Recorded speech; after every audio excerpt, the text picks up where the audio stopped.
이곳에 계신 성령님, 우리에게 말씀하시고 우리 가르치소서. 같이 우리 맘 열어주시고 주의 빛으로 밝혀 우리를 인도하소서. 주님보다 앞서지 않고 겸손하게 주님의 말씀 기다리니 주님 손에 우리 드립니다. 사랑으로 인도하소서.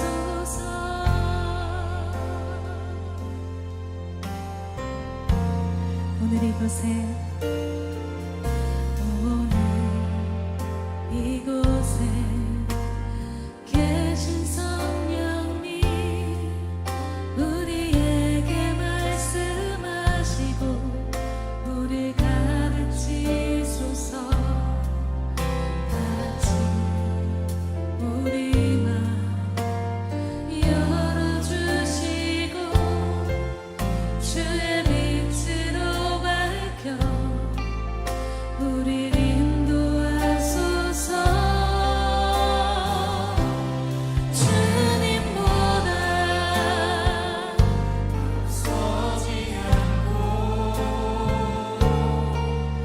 겸손하게 주님의 말씀 기다리니 주님 손에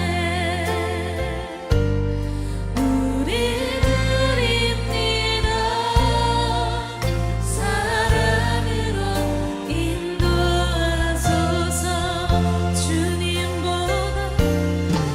주님보다 앞서지 않고 겸손하게 주님의 말씀 기다리니 주님 손에 우리 드립니다. 사랑으로 인도하소서. 우리 가사를 기억하며 오늘 이곳에 하나님보다 앞서지 마십시오. 베드로가 이르되 주여 내가 지금은 어찌하여 따라갈 수 없나이까. 요한복음 13장 37절. 당신이 원하는 것을 왜 할 수 없는지 이해할 수 없는 때가 있습니다. 하나님께서 이러한 공백 기간을 허락하시면 그 공백을 스스로 채우려 하지 말고 기다리십시오. 그 기간은 당신에게 성화가 무엇인지 알려주시고 성화 이후에 봉사가 무엇인지 가르치시기 위해 허락될 수 있습니다. 결코 하나님의 인도하심보다 앞서 달리지 마십시오. 만일 아주 작은 의심이라도 생기면 하나님께서 인도하시는 것이 아닙니다. 의심이 생길 때마다 멈추십시오. 처음에는 하나님의 뜻이 무엇인지 분명히 보이는 것 같습니다. 그래서 친구들과의 관계를 끊기도 하고 어떤 사업 관계도 포기합니다. 하나님께서 우리에게 무언가를 하라고 명하시는 것 같습니다. 그러나 결코 충동적인 감정에 의해 행동하지 마십시오. 분명한 인도하심 없이 무턱대고 진행했다가 오히려 복구하는 데 많은 세월을 보내야 하는 어려움을 당할 수 있습니다. 하나님께서 모든 것을 원만하게 드러내실 때까지 기다리십시오. 우리의 마음 상함이나 후회가 전혀 없도록 주께서 친히 행하실 것입니다. 그러므로 하나님의 섭리에 관해 의문이 있을 때는 하나님께서 친히 역사하실 때까지 기다리십시오. 베드로는 하나님 앞에서 기다리지 못했습니다. 그는 시험이 어디서 올 것이라고 미리 추측했습니다. 그러나 시험은 베드로가 전혀 생각하지 못한 곳에서 왔습니다. 주를 위하여 내 목숨을 버리겠나이다. 베드로의 선언은 정직한 것이었지만 무지한 것이었습니다. 예수께서 대답하시되 닭 울기 전에 네가 3번 나를 부인하리라. 이 말씀은 베드로가 자신을 아는 것보다 예수님께서 베드로를 훨씬 더 잘 아시기에 할 수 있는 말씀이었습니다. 베드로는 자신에 대해서 몰랐고 자신의 능력도 정확히 알 수 없었기에 예수님을 따를 수 없었습니다. 우리는 예수님의 매력에 빠져서 얼마든지 인간적인 충성을 맹세할 수 있습니다. 그러나 그 매력과 환상이 우리를 예수 그리스도의 제자로 만드는 것은 아닙니다. 인간적인 헌신은 어떤 때와 장소에서 예수님을 부인할 수 있습니다. 오늘 네 번째 오스왈드 챔버스의 주님은 나의 최고봉 중에서 네 번째 말씀을 함께 나눠보도록 하겠습니다. 오늘 제목은 하나님보다 앞서지 마십시오입니다. 제목만 들어도 여러분들이 상상이 가는 이런 말씀이겠구나 라고 하는 생각하는 부분들이 있을 것 같아요. 아마 우리들의 삶에서 가장 필요한 말씀이 되지 않을까라고 하는 생각이 들고요. 오늘도 마찬가지로 두 가지의 주제로 나누어서 함께 말씀을 나누도록 하겠습니다. 첫 번째, 이해할 수 없는 기다림의 시간이 찾아온다면 우리의 인생에서 후회가 남는 때가 언제일까요? 아마 충동적으로 행동했을 때 그때가 아닐까. 이 충동적이라고 하는 말을 다른 단어로 찾는다면 서두름이 아닐까. 아마 이 서두름과 충동적이라고 하는 말은 동의어일 것 같다라는 생각이 듭니다. 자연스럽게 이런 질문이 찾아오는 것 같네요. 우리는 왜 서두를까요? 하나님의 응답이나 인도하심이 분명하지 않음에도 불구하고 자꾸 하나님을 앞서가려고 하는 경향 때문에 우리들의 인생에 서두름이 오는 것은 아닐까요? 우리뿐만 아니라 챔버스도 그러한 경험이 있었다고 합니다. 챔버스 역시 이러한 오류를 범한 적이 있었는데 기도하는 사람으로 또 하나님과 영적인 친밀함을 누렸던 이 챔버스이지만 1916년 제1차 세계대전이 끝날이라는 확신을 했다고 합니다. 그러나 그의 확신대로 전쟁은 끝나지 않았고 그의 12월 9일 그의 일기장에서 그는 그의 실수를 이렇게 언급합니다. 우리 주님을 제외하면 이 세상에 믿을 대상이 아무도 없다라는 사실을 입증하는 또 하나의 사례이다. 오늘 챔버스의 묵상 아마 그런 의미일 것 같습니다. 제가 조금 인용하도록 하겠습니다. 당신이 원하는 것을 왜 할 수 없는지 이해할 수 없을 때가 있습니다. 하나님께서 이러한 공백 기간을 허락하신다면 그 공백을 스스로 채우려고 하지 말고 기다리십시오. 그 기간은 당신에게 성화가 무엇인지를 알려주고 성화 이후의 봉사가 무엇인지를 가르치시기 위해 허락될 수 있습니다. 결코 하나님의 인도하심보다 앞서 달려가지 마십시오. 만일 아주 작은 의심이라도 생기면 하나님께서 인도하시는 것이 아닙니다. 의심이 생길 때마다 멈추십시오.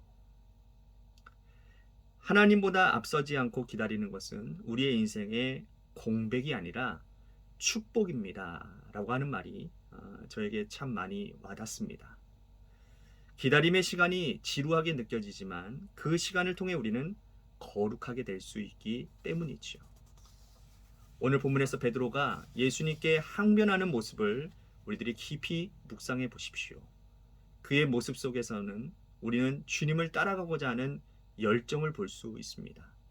열정만큼 베드로를 묘사하는 건 없는 것 같아요. 중요한 것은 주님이 허락하시지 않는 열정은 자기 교만이나 자기 자랑에 빠지게 된다는 겁니다. 하나님을 향한 열정이 하나님과 원수가 되게 할 수 있다는 사실을 명심해야 합니다. 그래서 챔버스가 이렇게 말하는 것이죠. 그러므로 하나님의 섭리에 관해 의문이 있을 때에는 하나님께서 친히 역사하실 때까지 기다리십시오. 우리가 기억해야 될 한 줄 노트. 서두르는 나의 열정보다 하나님의 인도하심을 기다리는 공백이 더욱 복된 일입니다. 이제 두 번째 주제로 넘어가 보겠습니다. 서두름이 낳은 결과에 대하여. 기다리지 못했던 베드로의 열정은 요한복음 13장 37절에서 주를 위하여 내 목숨을 버리겠나이다 라는 고백을 낳습니다. 그때 베드로의 마음은 아마 정직한 것이었을 겁니다. 하지만 이는 하나님이 행하시는 일, 즉 인도하심에 대해서는 무지한 고백이었다라는 거죠. 예수님께서는 베드로의 고백을 들으시고 바로 이렇게 요한복음 13장 38절에서 말씀하십니다. 예수께서 대답하시되 닭 울기 전에 내가 3번 나를 부인하리라. 말씀을 보는 우리는 쉽게 이 상황을 상상할 수 있습니다. 베드로가 자신을 아는 것보다 주님이 베드로를 훨씬 더 잘 알고 계시기 때문에 주님이 이렇게 말씀하셨다라는 걸 말이죠. 자, 오늘 묵상에 나오는 챔버스의 이야기를 조금 더 인용합니다. 우리는 예수님의 매력에 빠져서 얼마든지 인간적인 충성을 맹세할 수 있습니다. 그러나 그 매력과 환상이 우리를 예수 그리스도의 제자로 만드는 것은 아닙니다. 인간적인 헌신은 어떤 때와 장소에서 예수님을 부인할 수 있습니다. 베드로의 이야기를 잘 설명해 주고 있죠. 예수님이 매력적으로 보일 때 우리는 쉽게 헌신을 맹세할 수 있습니다. 베드로처럼 말이죠. 그러나 성령께서 붙들어 주시지 않으면 이러한 인간적인 헌신들은 순식간에 무너지는 신기루와 같은 것입니다. 예수님을 따라다니던 12명의 제자들, 기적을 행하시는 예수님을 보고 충성을 맹세했지만 그들은 십자가의 자리를 지키지 못하고 뿔뿔이 흩어졌습니다. 그럼에도 불구하고 실망한 이들을 부활하신 예수님께서 직접 찾아가 주셨습니다. 그리고 그들을 만나 주셨습니다. 부활하시고 하늘로 승천하신 예수님을 목격한 제자들의 마음이 얼마나 뜨거웠을까요? 하지만 주님은 뜨거운 마음을 가진 제자들을 세상으로 보내지 않으셨습니다. 오히려 예루살렘을 떠나지 말고 하나님 아버지께서 약속하신 보혜사 성령님이 올 때까지 기다리라 라고 말씀하셨습니다. 오순절 다락방에서 성령을 체험한 이 제자들은 더 이상 육적인 헌신이 아닌 영적인 헌신을 하는 자들로 변하게 됩니다. 그리고 그들은 끝까지 그 말씀을 붙들고 순교로 열매를 맺지요. 이러한 고민은 2000년 전에만 있었던 것이 아니라 오늘날 우리 교회에도 또 하나님을 믿는 우리들에게도 동일하게 늘상 찾아오는 고민인 것 같습니다. 제가 인상 깊게 읽었던 책 중에 카일 알들먼이라고 하는 목사님의 책이 있습니다. 팬인가 제자인가. 그 책에 보면 이런 말이 있습니다. 카일 알들먼 목사님은 어떻게 하면 크리스마스와 부활절에만 교회를 찾아오는 사람들에게 다음 주일에도 예배를 나오게 할 수 있을까라고 하는 고민을 가지고 메시지를 준비하고 계셨다고 합니다. 그러다가 예수님이 대중이 듣기 싫어하는 메시지를 전하셨다라고 하는 것을 깨닫고 요한복음 6장을 묵상하게 되었습니다. 요한복음 6장은 여러분들이 잘 아시는 오병이어 기적의 이야기입니다. 기적을 경험한 무리가 그 다음날 여느 때와 같이 큰 기적을 기다리며 마치 공짜 식권과도 같은 예수님에게로 찾아옵니다. 그들에게 예수님이 이렇게 말씀을 하셨습니다. 너희가 나를 찾는 것이 표적을 본 까닭이 아니요 떡을 먹고 배부른 까닭이로다. 이 말씀을 묵상하던 카일 알드먼 목사님께서 이런 고백을 했습니다. 나는 예배당에 앉아 수천 개의 빈 자리를 둘러보다가 문득 깨달았다.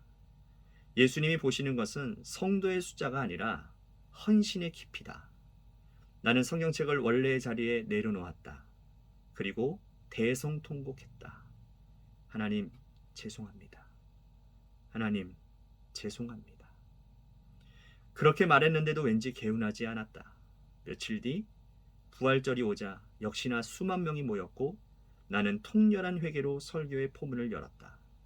사람들의 시선과 성도의 숫자에 연연했던 내 모습을 솔직히 고백했다. 그 전까지는 내 의도가 순수하다고 생각했다. 예수님을 최대한 매력적으로 보이려고 했던 것이 무슨 잘못이겠는가? 그래야 더 많은 사람들이 영생을 얻기 위해 그분을 찾아오지 않겠는가? 나는 사람들에게 예수님을 선물로 제시하고 싶었다. 하지만 공짜 떡을 너무 많이 뿌렸다. 그 바람에 복음이 싸구려로 전락되고 말았다. 우리가 기억해야 될 한 줄 노트. 충동적인 육적 헌신은 시험과 수치를 낳고 성령이 인도하시는 영적 헌신은 열매를 맺습니다. 오늘 하루 우리가 이러한 질문을 가지고 지나보면 어떨까요? 묵상 질문입니다. 우리는 지금 어떤 예수님의 모습을 바라보고 있나요? 우리는 지금 팬인가요? 아니면 제자인가요? 짧은 기도로 오늘 묵상을 마무리합니다. 우리의 마음과 생각 속에 지혜와 권면과 이성 그리고 훈계를 주십시오. 주님의 뜻을 찾는 데에만 몰두하겠습니다. 주님께서 주신 통찰력으로 우리가 오류에 빠지지 않게 하소서. 아멘.